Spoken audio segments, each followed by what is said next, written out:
it was an equal playing field, but it's not. And as I said yesterday on the panel, dealing with one sexism in Hollywood and in this industry, and I think we can get to the bottom of it and work through it until we get to an equal playing field. We got to keep doing these things. Lucy? Thank you so much. I actually just want to salute Thom, because there are certain people that really champion women filmmakers, and when he does lists of films, I just noticed that women happen to be well represented on lists of good films of the year, or when he's creating programs. And there are other lists. There was a couple of famous ones. Thom could remind me. I probably blocked them out. Like famous documentaries, best documentaries ever. There are like 50 documentaries directed by men, and I think there are some lists like that that I really get annoyed about. And Thom is a true champion of women filmmakers. I'm really happy to be here. There was a lot to talk about. Some people say, oh, documentary and women is fine. It is a bit better than fiction film, and it could supporting women filmmakers, like my women film. directors, like our film. So I do this all the time. So I'm thrilled that we're doing it. I think it's great, and I also want to give a shout out to Thom. We've been collaborating with Thom for years, and he's been supporting us having all female panels for the most part for the last 4 years. I want to chat with these wonderful, fabulous directors, but I didn't want it to be a wham, wham, wham session. Sometimes these panels can go that way. And I think in order to make a film, you have to, as a director, in docs particularly, you have to be a good producer. And that's knowing the pitfalls that are ahead of you and knowing what your Achilles heel will be. So I am a woman and I am black, and I tell stories about women who are often black. And so when I'm talking about pitching and fundraising, I have to know that in order to sell the stories. And so these are things we should talk about and we should know how to deal with. They're not going to change. And I think I just want to thank Sundance. If anybody from Sundance is listening, or you should know that they have a relation. I have really felt some of the research that they've been pushing out has been resulting in a lot of the press attention about why women are so underrepresented in our industry. Because the statistics are a scandal. I mean, let's just go back to 4% of Hollywood films directed by women, down from 8% a few years ago. It's a scandal. I think that, part of what they're identifying, and I think, even in the film schools, a lot of the film schools, they'll start out 50-50. Women want to be directors, they want to be producers, they want to be very serious craftspeople. But from a directing, producing level, particularly directors, by the time they're there, either, at the end of their master's program, or certainly at the end of their undergraduate program, there's like a huge, huge, huge drop. So, you could sort of look at a culture of competition, not that competition's a bad thing, but particularly in a school atmosphere, there is probably a way to be able to say we can create an incredible spirit where collaboration trumps competition, and if we know these statistics, we could create some interventions ahead of time to make sure that that doesn't happen. And I think in terms of what's going on with Sundance Women's Initiative, this morning, there's lots of organizations around the country. I think what lots of us are trying to do is to kind of be, sort of like an underground railroad, an above ground railroad. I'm just riffing on the conversation we just had about our new project, and just sort of figure out where are all the pitfalls. If it's really hard to make your second project after you've made your first great one because it actually was totally unsustainable, you didn't get paid, and all these people did stuff for free, and you come out of the festival circuit and you're a great ingenue and it's terrific, now you actually have to get into the business and it's really hard, then that's where all these different institutions have to put their focus on helping that woman make her next piece. And all of us have to actually collaborate and kind of pass the baton in terms of support and create a very serious kind of girls' network. It is kind of odd because I think we all get into it because we're passionate about a certain subject and the content, and then you really are faced with the business. And I think women thrive in the documentary film business because the budgets are smaller. They're typically under $1 million. And in the narrative world, on the kind of commercial side, and not commercial side, but on the kind of investor side, is do I have confidence in this person to administer $10 million, $20 million? And that's kind of where the stereotypes kick in sometimes, where you'll see guys that have made a commercial or done a short, and all of a sudden they're like heading a $20 million action movie. Well, we can do that too, Well, a lot of it is perception, isn't it, Rory? Were you going to say something? Well, I was just going to add, participating in a series on PBS called Makers, which is it started as a historical documentary about the women's rights movement. It's expanding to a 6-part series. So I'm producing 2 segments of that, one on women in politics and one on women in Hollywood. And so, we've been thinking about these issues a lot, and, Lucy's right with the statistics are really grim. 16% women in Hollywood have major positions in the top 250 grossing films. And in the top 4% grossing films, it's much lower than, the top 5% grossing films, it's like 4%. So it's very grim. And even in documentaries, I think, like in the last 10 years, even at Sundance, I think 34% of the directors of documentaries here have been women. And this you feel like is a very progressive place. It really supports women and focuses on women, but still, there's still limitations within our field as well. So there are a lot of challenges, and what I found in the Hollywood film in particular is that where you see the breakthrough is where you see women who have some moxie and audacity and charge ahead. And it's sort of that whole idea of leading in, which I recommend everybody here reads. I think it's a fantastic book. It's a sense that we're kind of, the women are comfortable on the sidelines. They're comfortable, sort of, they don't want to ask for a check, more money. Men are much more comfortable and much more assertive in these ways. And so it has to do with our larger culture and what we've internalized as women, and breaking through that as well. It's that coupled with an industry that is in fact, much more oriented towards men, comfortable with men. It's a men's world to some degree. And so, in order to get into it, we have to, our generation, people who are on the brink of that, have to be more assertive. And we got to jump in the mix, And I think, just to add to that, I think an important part is having allies. And I think sometimes as women, I know, I'll speak for myself, like I'll work in my own little silo, and I forget that there are people to talk to. There are people who are part of networks that you can draw on. And so one of the things that's been interesting about this Sundance initiative is that it's reminding me about how many people I actually do know and how much I'm not taking advantage of that, which is more of a girl thing than I think it is a real thing. But it is networks, that you can't do it all alone. You have to have allies. So what are examples of movies where you faced some kind of adversity that you managed to get past as a woman, where you got caught in a situation where you felt some sexism and some obstacles, or where you proved that you had to prove yourself in a way that you shouldn't have had to? Rory? Well, I don't know if this is a good example, but I did do a series with a network who, it was a 10-part series, and I remember being in the boardroom, and we were talking about a narrator and who we could choose for a narrator, and they said, oh yeah, we're open to using narrator. You can really use anybody in any field. We're really open to anything, but of course it has to be a man. And so, everybody sort of accepted that. Like a minute later, I was like, excuse me, I'm sorry, why does it have to be a man? And well, that's like the voice of God, that's what people trust. I was like, wait a second, excuse me, wait a second. So, you do come across these moments where, it's very apparent. But I think in the documentary world, almost all the executives I've worked with are women, and they've been very supportive of me as a woman. Although I do think if you look who their bosses are, they're all men, and that becomes a factor in itself. Well, Lucy, you had to go up Mount Everest with an all-male crew. What was that like?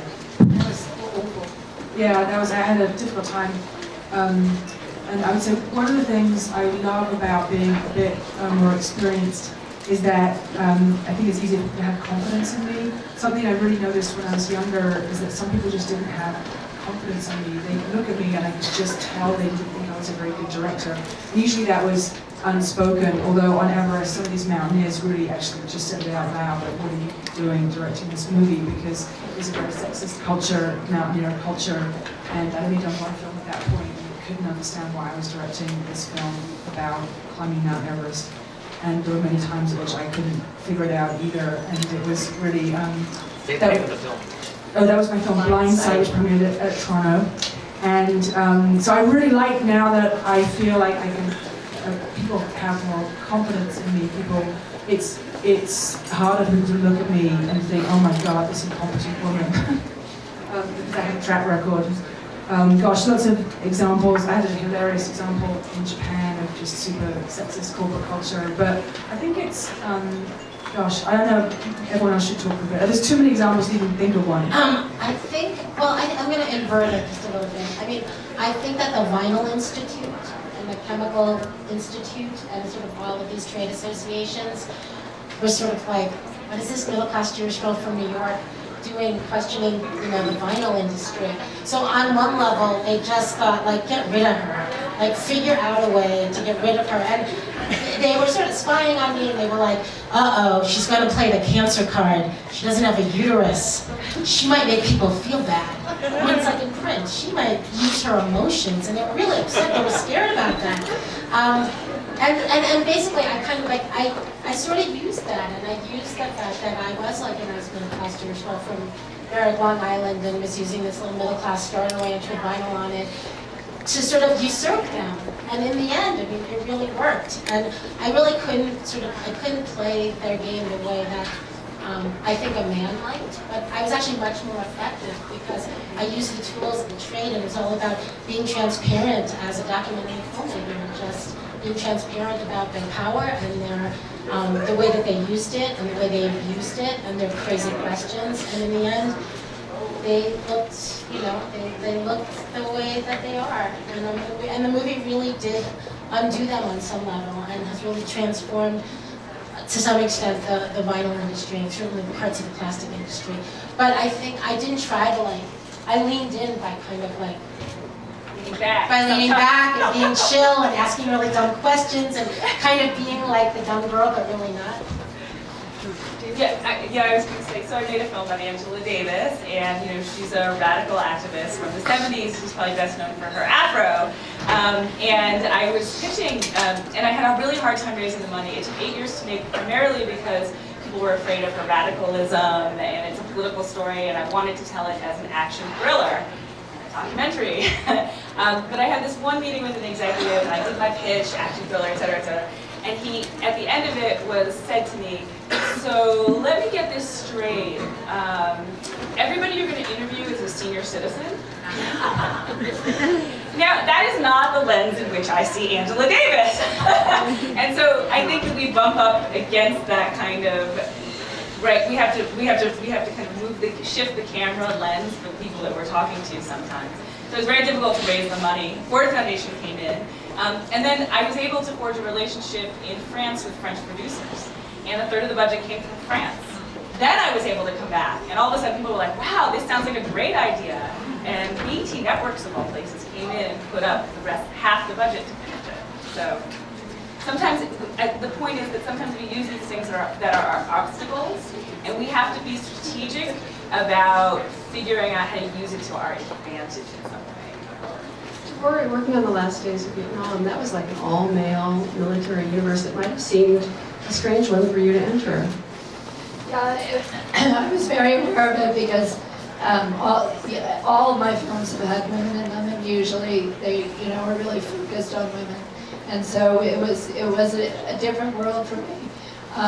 And in fact, I tried to find some women who we could profile who kind of were, you know, within the same realm that we were working with. But unfortunately, there were some stories of women and some great stories of women, but they weren't in our exact time frame, so they didn't kind of work with the narrative as we had created it in the film.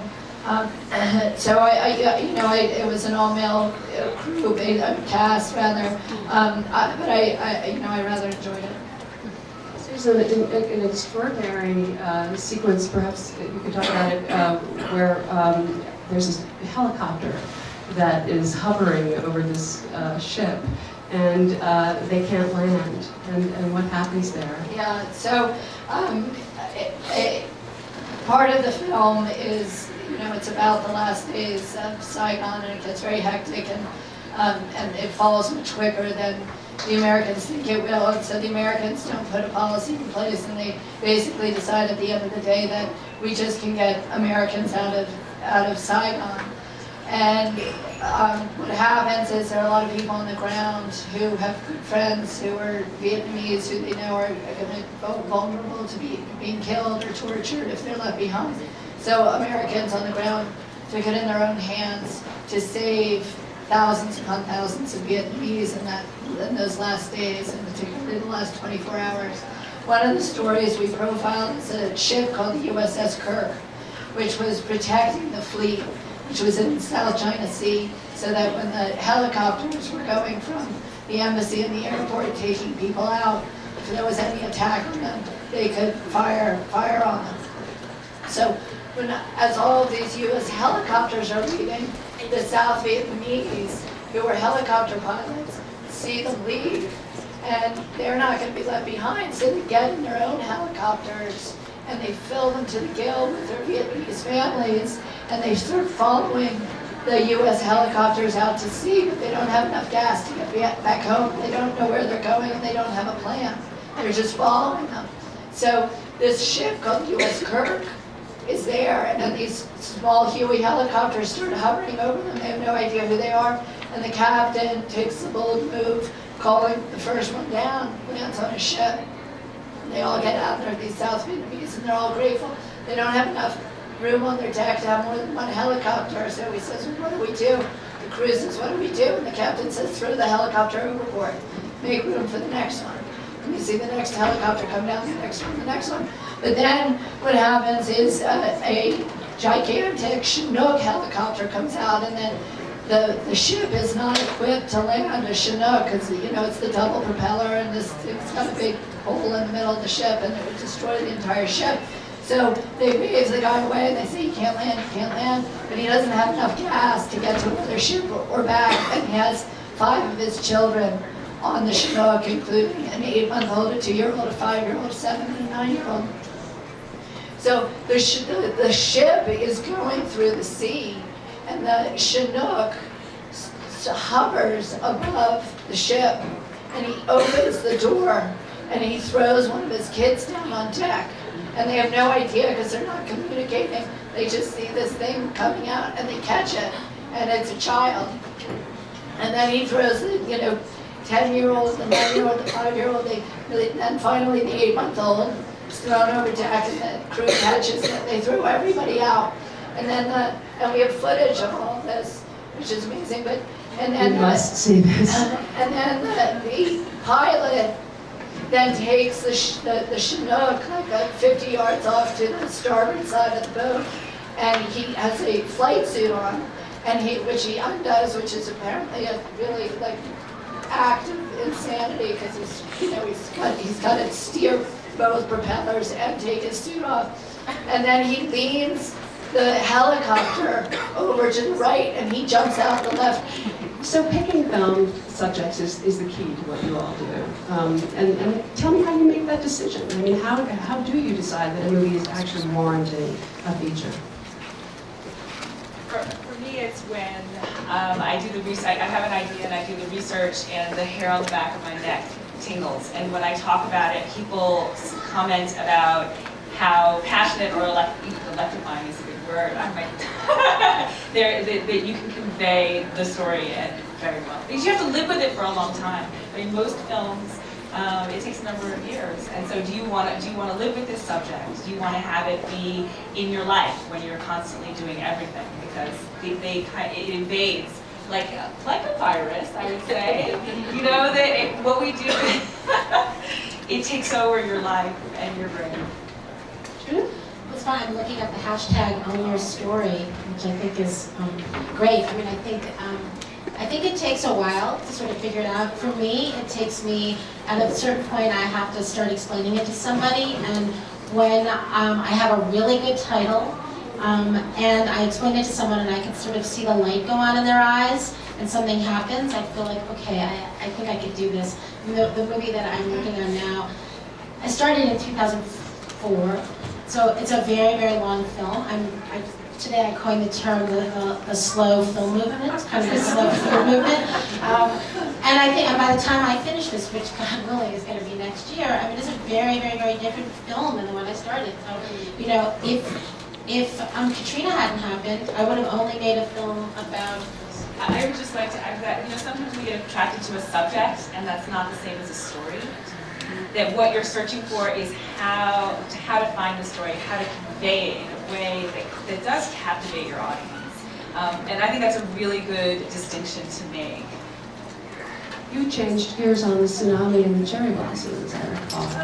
Actually, I sort of, well, the stories on that was that I had originally intended to make a very short film, a little film haiku, I called it, like a maybe 2-minute film, a 5-minute film about cherry blossom,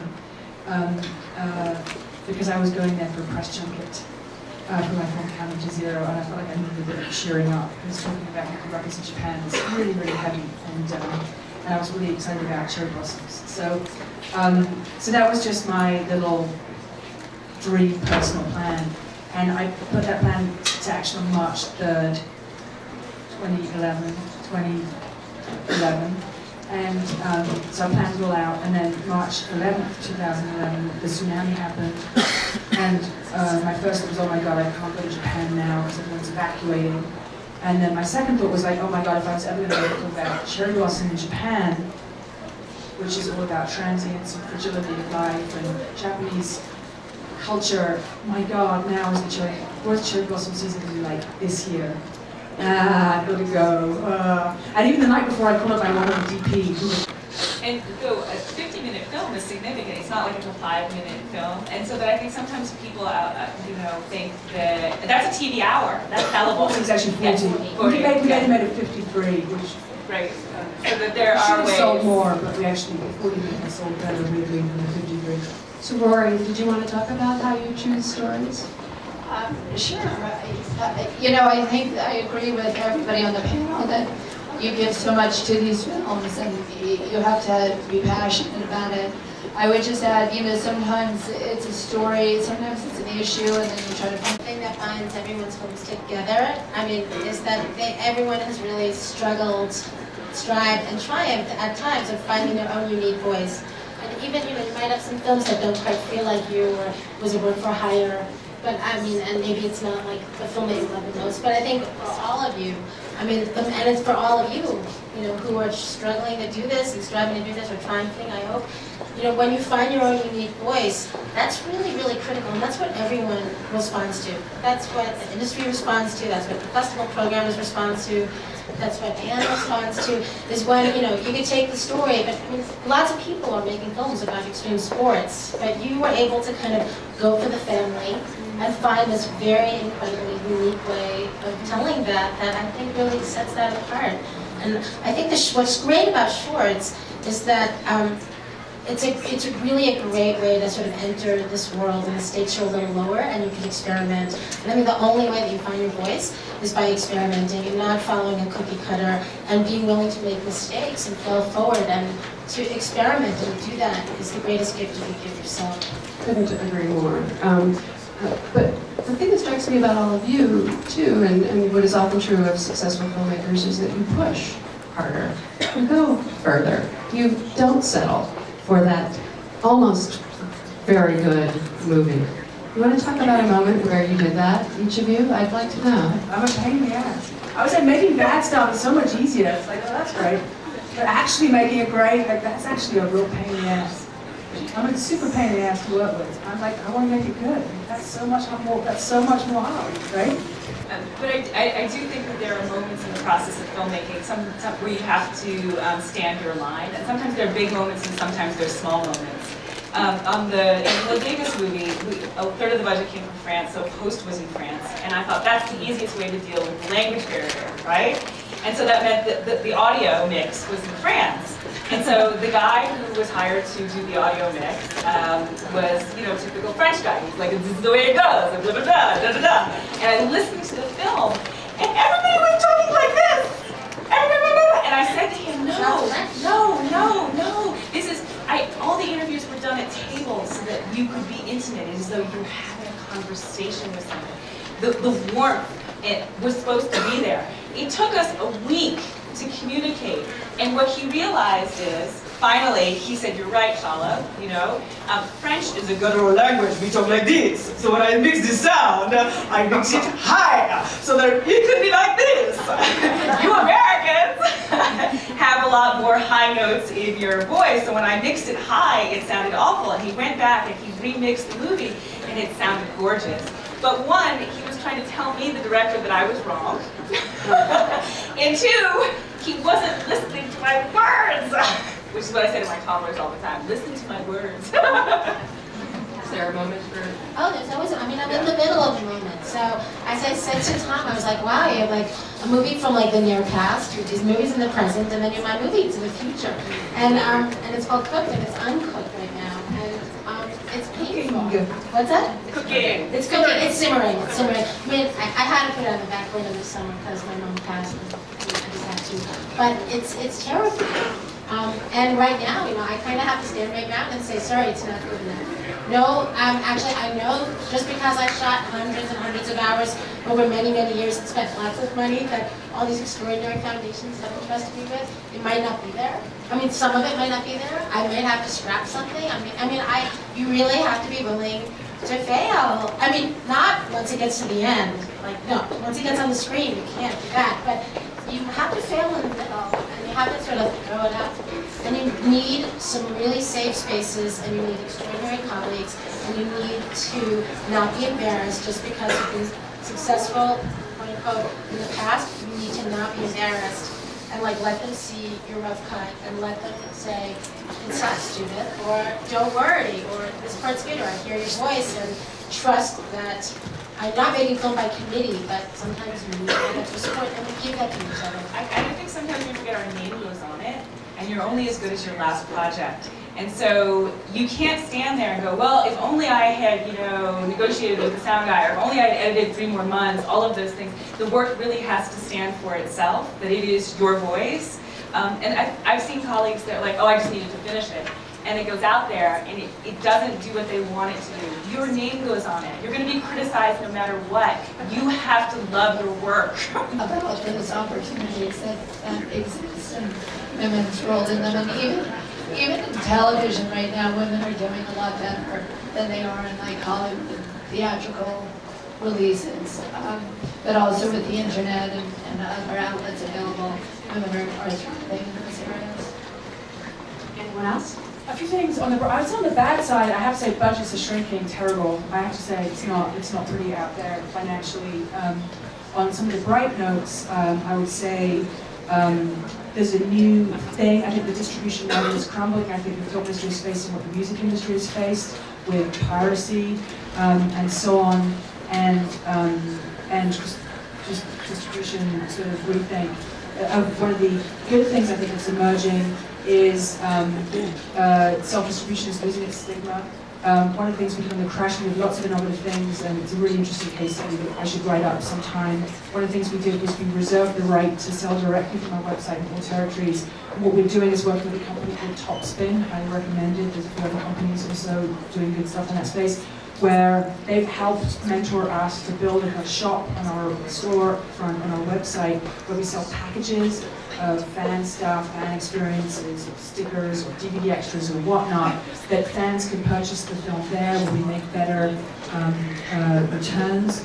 And also, we can sell a package, we're scheme with Kevin Pierce for $1,000, for example. And then also people won't go to the BitTorrents and pirate it. Coming into the crash, we have many demographics. One of our audience demographics is young people who don't respect piracy very much, or privacy and copyright very much. So we wanted to, if we can sell them a fan experience, you can do whatever you want. And it's not taking anything away from him for you to do that. There's a similar situation with a friend of mine who has an organization called Black Girls Rock. And people were really upset about it. Well, what about everybody else? And there was a whole White Girls Rock 2 thing that happened. And she was like, I'm not telling you don't rock. I'm just saying that we rock. Right? You know what I mean? And so here's the situation where there needs to be opportunities for women. You're women in positions of power, and you're using it. Do not allow him to take that away from you. You're making choices. You're Yes. choosing the best people that you want to work with, who share your vision, I to mean, tell we your never story. really thought about that looking back at us like that. We thought we were forging ahead, and then we got that response. I was kind of surprised. It's interesting to try it out. Yeah, it's nice though, because Wondering what you would think. that's what happens when you try stuff out. You learn stuff. Right. And you, If he wants to volunteer, That's great. He can be the co-DP. He could be the additional camera. Or you can bring your coffee. There's also a whole set of statistics. There was a set of statistics that came out that are really interesting.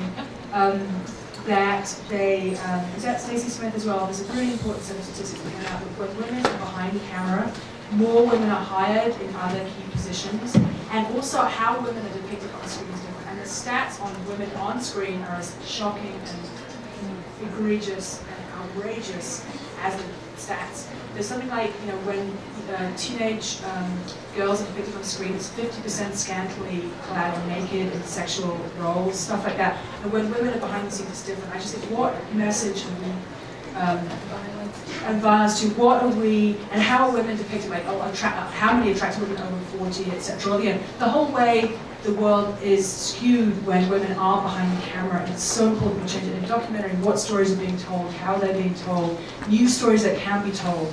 I don't know whether the crash reel was because I'm a female that I made the most action sports movie ever, but it could have been. I have a different perspective that hasn't been seen in that world before, and it's so encouraging, exciting and encouraging that you're doing it. It's great. Go ahead. Hi, my name is Stephanie Spalding, and I am a professor of women and ethnic studies. And I notice when we tend to have panels like this, we talk about sexuality, gender, or race separately. And my question, it came up a little bit in regards to your personal experience, but in relationship to masculine response and support within the industry, how does race impact that? And how does the whiteness of masculinity might impact the kind of industry dynamics that happen? That is a thesis question right there. But I mean, I really think that, listen, we're in a business, and the people with power, you have to know who they are. Often they are white men. They're the ones funding. Sometimes they're women on the doc side. And so you have to know somebody and know how to navigate those waters, because you walking in, you're going to be assumed to be X, Y, and Z. There's that calculus that we all do. And so my attitude towards it is like, if I know that that's going to happen, then these are the ways in which I combat it, or I work around it, or I circumvent it. An example would be, for the Angela documentary, I had a meeting with some ball players. And I just knew I was going to walk in the room, they're like, come to my hotel room. And this is where we do meetings. And, but I had to take the opportunity. So I brought a friend of mine who had executive produced on my previous film about Shirley Chisholm. He's tall and he's male. We walked into that room and everybody talked to him like he was the director, because I looked too much like a lot of the women that were hanging out around there. But I knew enough that if I was going to have this meeting, that I needed to take a man. And so I used my beards. We do what we need to do. This is why we need allies. We need networking. We need to know how to get what we want, no matter what.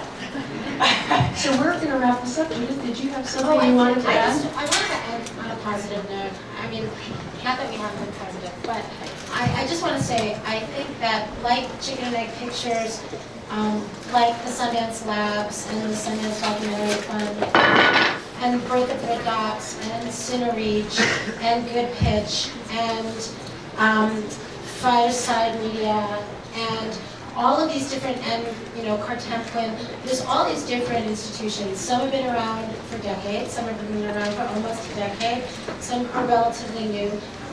Each one of us started, we started our women's initiative and all like that, because as filmmakers, we actually knew exactly what was wrong and what was missing, and we weren't waiting for a study. We just figured, women really are missing a certain kind of access. They're missing startup funds. They're missing that little thing that enables them to be like themselves, so they could jump and they could go and they could take some risks. And we should try to take risks with them rather than on them. And there's really not enough spaces like HBO, or like the places where you get to actually fail forward with extraordinary executives who make a very safe place for you to to sort of work and ask lots of questions. And there's so many of us that are trying to create those institutions, safe spaces where that can happen. And it's a pretty generous space. So I really do feel pretty confident that we are making much better opportunities for each other and for the field and for more women and for more men who don't necessarily have the access and other white people to get the access and other white people. Thank you all so much.